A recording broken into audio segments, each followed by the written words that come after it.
You're listening to Good Fit, Poor Fit.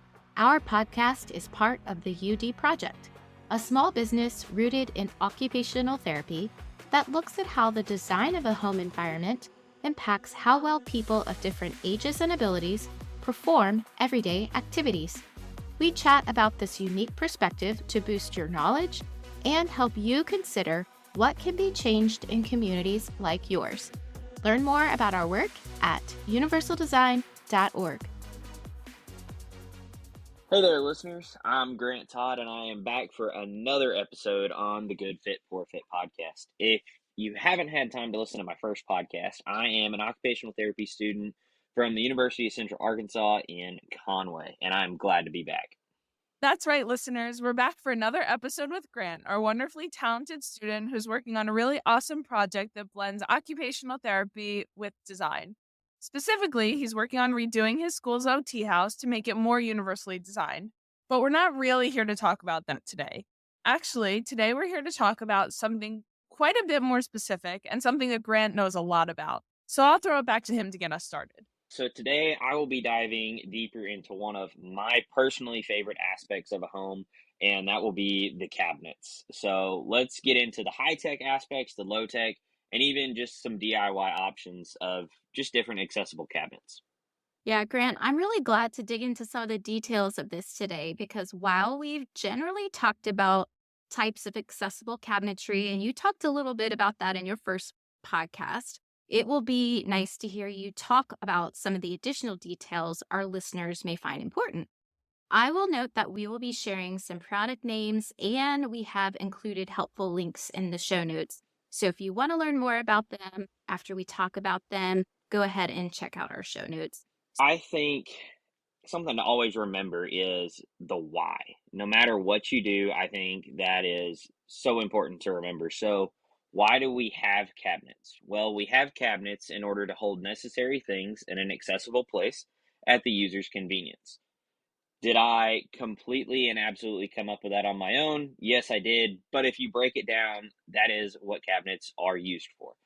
Two of the major words I used were accessible and convenience. And if we don't have those two things when it comes to cabinets, it could make the cabinets almost useless, a hindrance, or even feel like a hassle to use. Ain't that the truth, Grant? I've been in kitchens where there are cabinets so high or so small or so difficult to reach into that they end up going unused. So I think you're spot on. Accessibility and convenience are both critical considerations when it comes to cabinets.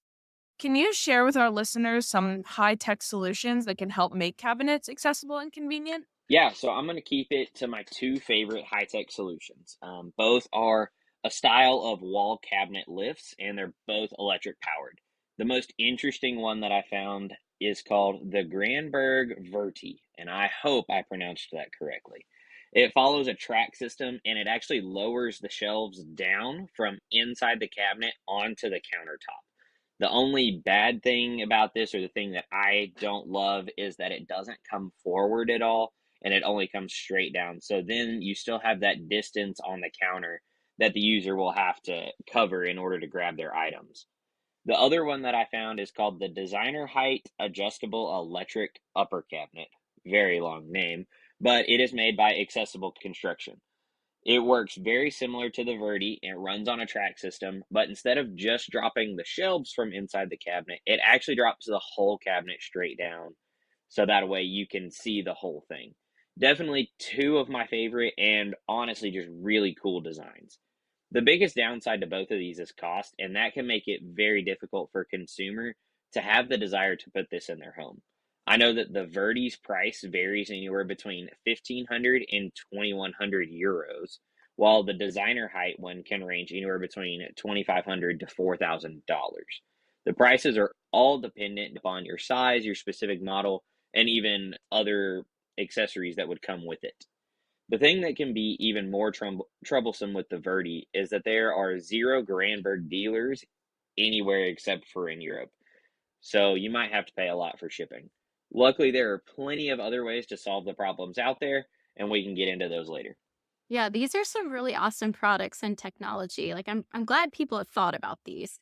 Of course, they're expensive because you have a lot more pieces, moving pieces going into each cabinet than your typical setup. I often see the same type of idea and cost with adjustable countertops too. They're super cool, super functional and flexible, but it's just not affordable, like you said, and really easy to get your hands on it here in the US. Can you imagine the shipping on an entire kitchen cabinet from Europe? That would be a lot. And just the cost of the product. So let's go into some lower tech solutions that you found, Grant. Yeah, so 3 words: cabinet appliance lifts. That is my absolute answer to low tech. It might not seem super low tech, but since it's all mechanical and it operates by the user performing physical movements, I'm going to consider those low tech. So they have pull down inserts and lifts, and there is a company called Revishelf, and I know we've talked about them before, and other users might have heard y'all talk about them. But man, they make so many different models that can lift up heavy and bulky items, or models that can also be pulled down.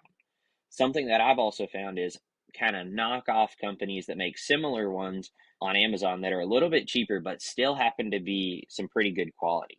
I really love these options because people with any height level can reach these and they can operate all of these very easily. The ability to pull down and lift up doesn't require quite as much effort as you would think for these things.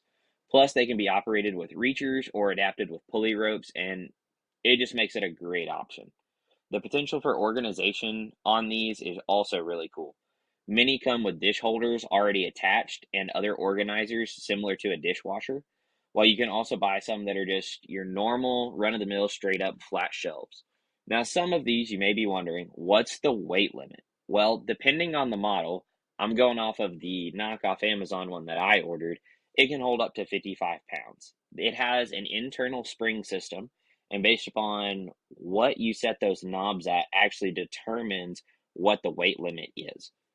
All of these are made out of different types of metals, minus the little bit of wood that you might need for a lift that's coming up. But the generic Amazon style ones can run all sorts of different prices, but very reasonable, anywhere from about $100 to $200. And then the name brand or Shelf, depending on the model, yet again, could be anywhere between 300 to 800, depending on, again, size and model of what you order. Yeah, that's a really great rundown on some details of those products. I wanted to talk a little bit about the kind of pull out ones for those lower cabinets, especially if someone struggles reaching up high. Reaching down low is probably going to be an issue too. So I'm going to talk about some of these organization ideas because they're just pretty convenient in general, and everybody loves some really neat storage in their home. So they have these basic pull-out baskets, trays, or shelves from wire or wooden organizers. If you know what you want to organize, like spices, pots and pans, plates, silverware, your trash can, there is bound to be a pull-out option for it. Again, I love Revishelf. They have their entire line on Amazon, which I'll link in the show notes, to the kitchen section. But you can also browse other areas of the home too. There is laundry and bathroom. These could be 150 to over 400, depending on the materials used and the movement in the product. I can't forget about the ever so difficult area to reach, which is that corner lower cabinet or the blind cabinet. There are also a lot of options for those, from Lazy Susans to unique pull-out systems to maximize your storage and bring everything out to reach. I've linked some in the show notes for you to check out as well. These are definitely a bit more expensive, maybe $500 to $900. All right, Grant, for people who are thinking they can't spend additional money on their organization of their cabinets, but still need additional functionality and getting things to them easier, what do you suggest? First off, Sarah, I just think those were some awesome things that you brought up. I mean, just going into detail on some of those because there really are some great options. But yeah, to answer your question, probably my top two picks for DIY solutions or just easier solutions to get a hold of would be the quote unquote drop down storage baskets and then just being able to label your cabinets. For some people, labeling the cabinets inside or even outside of the door can be super helpful. It may not look the most clean, but it is a way to help with different cognition aspects as well as even potentially just using it if you needed it in Braille or other things to be able to know what is in your cabinet. The drop down baskets are literal baskets that happen to have a rollout track similar to a drawer. The only difference is it also drops down at an angle for the user. With that angle, I don't know that I'd put something breakable in that basket, but it is very helpful. When I was working on the first part of my capstone project, I was able to find these and they run for about $30 a pop. So a little high for each basket if you do a whole bunch of them, but it's definitely a great option. So, Grant, I had actually never heard of these drop down baskets before. And so I clicked on that link that you shared.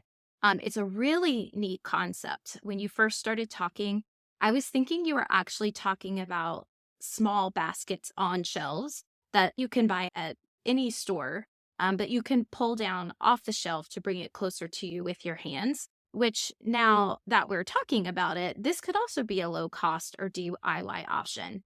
I know I often get frustrated when organizing things on shelves, especially wire shelves, and things just topple over like a domino effect, and then everything goes. But putting things in bins or little baskets allows you to easily pull them down, grab them without having to pick everything back up off the floor. And I also like this label idea here with the baskets, and I think this could work for bathrooms and kitchens. Yeah, I definitely agree with Sarah on all of that, but I'll agree if it comes to labeling. I'm a big fan of the label for functionality. Another thing I'm thinking is relevant to this discussion, even if not strictly DIY, is hardware.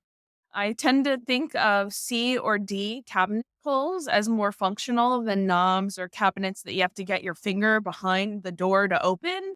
And lots of C or D pulls are a little bit more flexible in use because they don't rely on as much grip strength or finger dexterity as other kinds of pulls.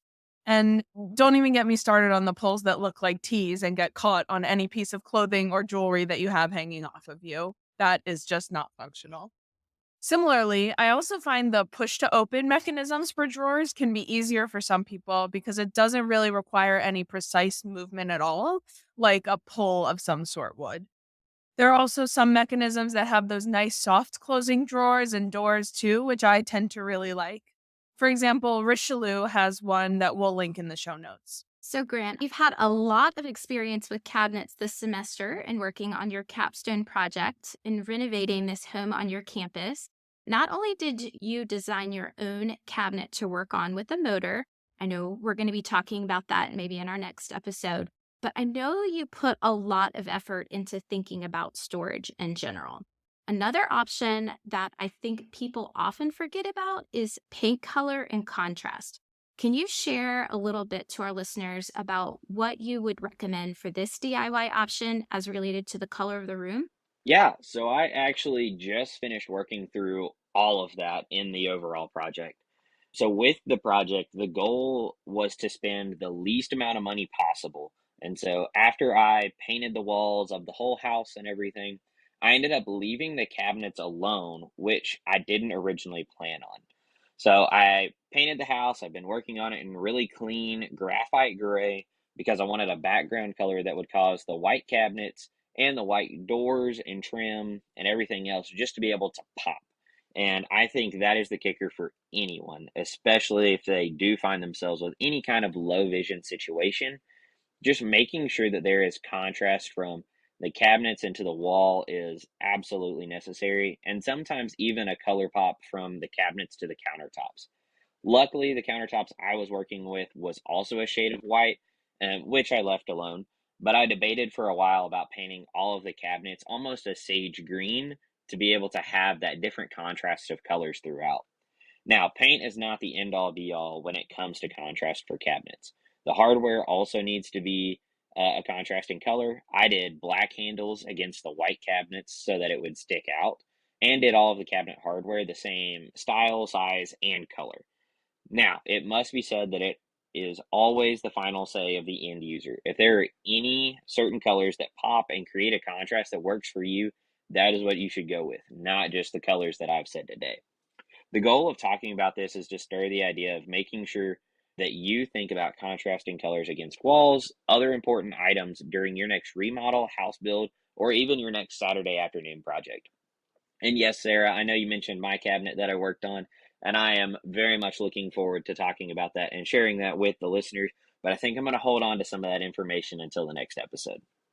Oh, leaving us with a little teaser, Grant. I love it. I don't know if we've ever had a cliffhanger on a Good Fit, Poor Fit podcast before, but I have really loved this episode. It's such a specific but important topic. So thank you so much for bringing this to us and sharing your expertise. Yeah, I'm glad we got to talk about this as well. These are just a few of my favorite options for any and every cabinet mod that is out there. Thank you again for letting me be on the podcast and just be able to talk about this. And I look forward to my next episode where I can inform all of the listeners about my overall doctoral capstone project and again, that individual cabinet idea that I attempted to take on.